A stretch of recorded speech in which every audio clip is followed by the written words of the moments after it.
कात्यायने नमः। ॐ गोदावरीतटशिलधिवासिने नमः। ॐ भक्तहृदालयाय नमः। ॐ सर्वरञ्जलियाय नमः। ॐ भूतावासाय नमः। ॐ भूतभविष्यद्भाववर्जिताय नमः। ॐ कालातीताय नमः। ॐ कालाय नमः। ॐ कालकाय नमः। ॐ कालदर्पदमनाय नमः। ॐ मृत्युञ्जयाय नमः। ॐ अमर्त्याय नमः। ॐ मर्त्याभयप्रदाय नमः। ॐ जीवाधाराय नमः। ॐ सर्वाधाराय नमः। ॐ श्री आज हम आपको सुनाएंगे साईं बाबा व्रत कथा। कोकिला बहन और उनके पति महेश भाई रहते थे। दोनों को एक दूसरे के प्रति भाव था, परंतु महेश भाई का स्वभाव झगड़ा था।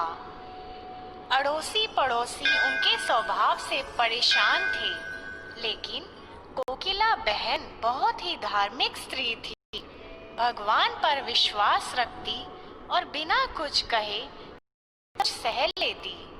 धीरे धीरे उनके पति का धंधा ठप हो गया, कुछ भी कमाई नहीं होती थी।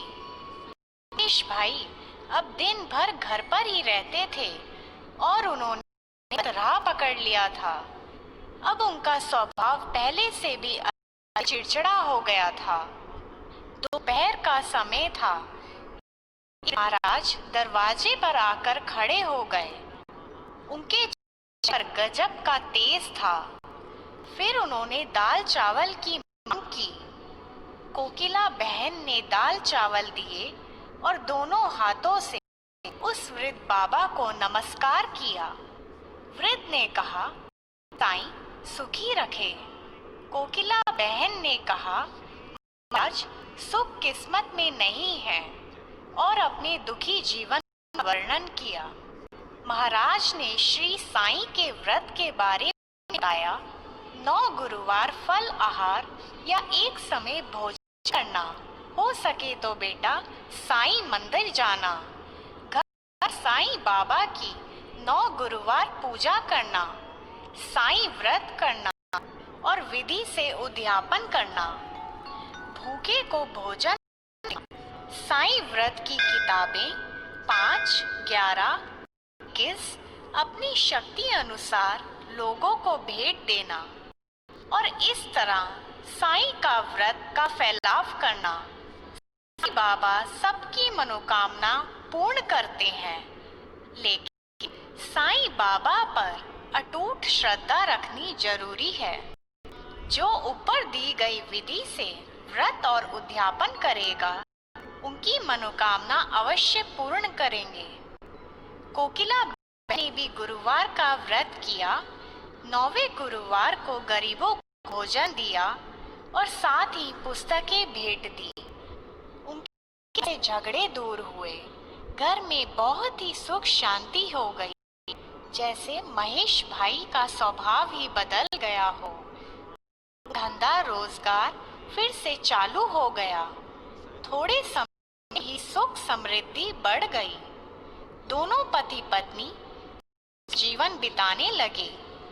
एक दिन कोकिला बहन के जेठानी सूरत से आए। बातों बातों में उन्होंने बताया कि उनके बच्चे पढ़ाई नहीं करते, परीक्षा में फेल हो गए हैं। कोकिला बहन ने 9 गुरुवार की महिमा बताई। साईं बाबा के भक्ति से बच्चे अच्छी तरह अभ्यास कर पाएंगे, लेकिन इसके लिए साईं बाबा पर विश्वास रखना जरूरी है। साईं सबकी सहायता करते हैं। तो आइए सुनते हैं साईं बाबा की व्रत की विधि।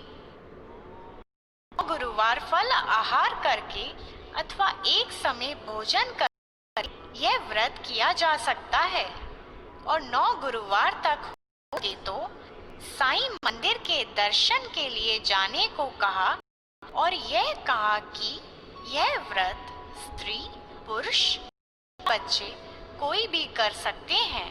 9 गुरुवार साईं फोटो की पूजा करना, फूल, दीपक, अगरबत्ती आदि करके प्रसाद चढ़ाना चाहिए और साईं बाबा का स्मरण करके आरती करनी चाहिए। साईं व्रत कथा, साईं स्मरण और साईं चालीसा का ध्यान करना चाहिए। 9वें गुरुवार को गरीबों को भोजन देना चाहिए। 9वें गुरुवार ये साईं व्रत की किताबें अपने सगे अड़ोसी पड़ोसी को भेंट देना चाहिए।